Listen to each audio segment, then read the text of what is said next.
दोस्तों, एरोप्लेन में सफ़र करना हर किसी को पसंद है। हर कोई चाहता है कि वो एक बार एरोप्लेन का सफ़र करे, क्योंकि एरोप्लेन आज के टाइम में सबसे इम्पोर्टेंट ट्रांसपोर्टेशन का सोर्स बन चुका है, जिसमें हर दिन 1 लाख से ज़्यादा फ्लाइट्स उड़ान भरती है।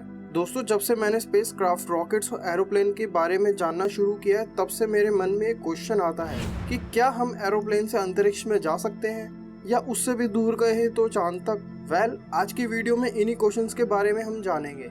तो मेरा नाम है गौरव। चलिए शुरू करते हैं आज का वीडियो। दोस्तों, एरोप्लेन स्पेस में जा सकता है या नहीं, इसे जानने से पहले हमें ये जानना जरूरी है कि आखिर प्लेन उड़ता कैसे है। प्लेन को उड़ाने के लिए मुख्य रूप से 2 चीजों की जरूरत होती है। पहला, एरोप्लेन्स के एयर विंग्स, जो प्लेन को जमीन से हवा में जाने में मदद करते हैं, और दूसरा उसके बड़े इंजन्स, जो एरोप्लेन को थ्रस्ट देने में मदद करते हैं, जिससे वो तेजी से आगे बढ़ सके। कोई भी प्लेन को उड़ने के लिए हवा की जरूरत होती है, क्योंकि जब भी कोई प्लेन रनवे पर चलना शुरू करता है और फ्लाइट की लिमिट स्पीड तक पहुंच जाता है, तब एरोप्लेन के विंग्स हवा को नीचे धकेल देते हैं, जिससे प्लेन ऊपर की ओर लिफ्ट होना शुरू हो जाता है।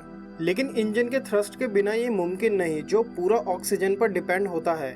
जी हाँ, एरोप्लेन का फ्यूल ऑक्सीजन से ही बना होता है, जो धरती के एटमॉस्फेयर में मौजूद है। बहुत से पैसेंजर एरोप्लेन्स में जेट प्रोपल्शन इंजन लगे होते हैं, मतलब ये प्लेन आसमान में एक लिमिटेड एल्टीट्यूड तक ही उड़ पाते हैं, जिसमें कमर्शियल प्लेन 45,000 फीट यानी करीब 13 किलोमीटर की ऊंचाई तक ही उड़ पाते हैं। वहीं कॉर्पोरेट प्लेन्स की बात करें तो वो 55,000 किलोमीटर की ऊंचाई तक उड़ पाते हैं। लेकिन क्या एरोप्लेन का सफर सिर्फ इतनी ही ऊंचाई तक सीमित रह गया है?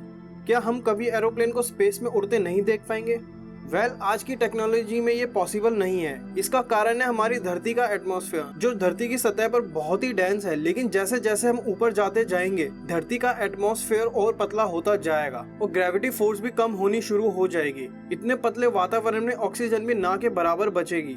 पतला एटमॉस्फेयर मतलब कम हवा और ऑक्सीजन, और ये दोनों चीजें ही प्लेन को उड़ाने में जरूरत होती है। इन दोनों के बिना प्लेन अपने को हवा में संभाल नहीं पाएगा और ज्यादा ऊंचाई तक नहीं जा पाएगा, जिससे प्लेन को मजबूरन एक लिमिटेड एल्टीट्यूड तक ही उड़ना होगा, जहां हवा और ऑक्सीजन प्रॉपर मिल सके। लेकिन ये लिमिट है कितनी? आखिर प्लेन कितनी ऊंचाई तक जा सकता है? आप सभी को बता दूं, धरती की सतह से 100 किलोमीटर की ऊंचाई के बाद शुरू होता है हमारा अंतरिक्ष। इस बॉर्डर को कर्मन लाइन भी बोला जाता है। कर्मन लाइन ही हमारी धरती के एटमॉस्फेयर और आउटर स्पेस को अलग करता है। और 100 किलोमीटर की ऊंचाई को क्रॉस करने के बाद शुरू होता है हमारा थर्मोस्फेयर, जहां पर सैटेलाइट्स हमारी धरती को ऑर्बिट कर रहे होते हैं। क्या किसी प्लेन ने कर्मन लाइन को आज तक टच किया है, या इसके आसपास तक भी कोई जा चुका है? ये जानने के लिए हमें पास्ट में जाना होगा। 31 अगस्त 1977 में सोवियत पायलट अलेक्जेंडर फेडोटोव ने मिग-25 फाइटर प्लेन को सी लेवल से 37 किलोमीटर की ऊंचाई तक ले जाकर सबसे हाईएस्ट एल्टीट्यूड पॉइंट को टच करने का रिकॉर्ड बनाया था, जो कि कर्मन लाइन की 1/3 ऊंचाई थी। अगर हम थोड़ा पास्ट में और पीछे जाएं, तो साल 1963 में American pilot Joseph Albert walker ने 19 जुलाई 1963 को X-15 फ्लाइट 90 प्लेन से 106 किलोमीटर की ऊंचाई तक प्लेन को उड़ाया था, और X-15 फ्लाइट 91 से 108 किलोमीटर की ऊंचाई को टच किया था। ये दोनों एल्टीट्यूड कर्मन लाइन के परे हैं। लेकिन दोस्तों, बिना ऑक्सीजन और हवा के कैसे X-15 प्लेन कर्मन लाइन को भी क्रॉस कर पाया?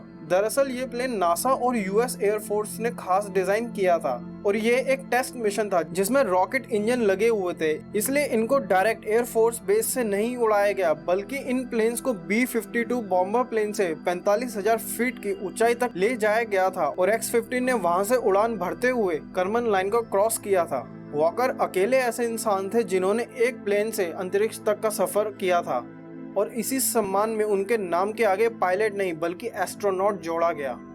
अगर आज के टाइम की बात करें तो एरोप्लेन्स कर्मन लाइन की ऊंचाई तक नहीं जा सकते, क्योंकि एरोप्लेन्स को बनाया ही इस तरीके से जाता है कि वो धरती के एटमॉस्फेयर पर निर्भर होते हैं। तो रॉकेट कैसे आसानी से अंतरिक्ष में चले जाते हैं? रॉकेट में फ्यूल टैंक के साथ साथ ऑक्सीजन टैंक भी मौजूद होता है। मतलब रॉकेट को स्पेस तक जाने के लिए रॉकेट फ्यूल का यूज किया जाता है। जब रॉकेट आउटर स्पेस में पहुंच जाता है, तब उसके फ्यूल टैंक को स्पेस में ही हटा दिया जाता है, जिससे उसका भार कम हो जाए, और फिर रॉकेट को स्पेस में आगे बढ़ने के लिए ऑक्सीजन फ्यूल का यूज किया जाता है, ताकि रॉकेट की स्पीड को बूस्ट करने में हेल्प मिल सके। किसी भी ऑब्जेक्ट को आउटर स्पेस में जाने के लिए धरती के एस्केप वेलोसिटी को पार करना होता है, तभी वो ऑब्जेक्ट स्पेस में जा पाएगा। एस्केप वेलोसिटी मतलब धरती से किसी भी ऑब्जेक्ट को आउटर स्पेस में जाने के लिए मिनिमम कितनी वेलोसिटी चाहिए होगी धरती के एटमॉस्फेयर को क्रॉस करने के लिए। बात करें धरती की एस्केप वेलोसिटी की, तो धरती की एस्केप वेलोसिटी 11.2 किलोमीटर पर सेकंड की है। मतलब किसी भी ऑब्जेक्ट को धरती के एटमॉस्फेयर से आउटर स्पेस में जाने के लिए मिनिमम 11.2 किलोमीटर पर सेकंड की स्पीड से जाना होगा, तभी वो धरती के ग्रेविटेशनल फोर्स के खिंचाव को पार कर पाएगा। इसलिए रॉकेट को इतनी स्पीड के लिए बड़ा फ्यूल टैंक चाहिए होता है। लेकिन फ्यूल टैंक बड़ा होगा तो रॉकेट का पेलोड भी बढ़ेगा, क्योंकि रॉकेट को फ्यूल टैंक के साथ साथ ऑक्सीजन टैंक भी ले जाना होता है। इसलिए रॉकेट को एक लिमिटेड पेलोड के साथ ही भेजा जाता है। दोस्तों, अब आप समझ ही गए होंगे कि क्यों एरोप्लेन स्पेस में नहीं जा सकता। लेकिन हम सब जानते हैं कि फ्यूचर में ऐसे एरोप्लेन जरूर बनेंगे जो आसानी से हमें अंतरिक्ष तक ले जा सकेंगे। तो आज के लिए इतना ही गाइस। अगर अच्छा लगा हो वीडियो तो लाइक करें, कमेंट करें और अपने फ्रेंड्स और फैमिली के साथ शेयर करें। और ऐसे ही वीडियो देखने के लिए ब्रह्मांड टीवी को सब्सक्राइब करें। तो मिलते हैं गाइस नेक्स्ट वीडियो में। तब तक के लिए थैंक यू, बाय।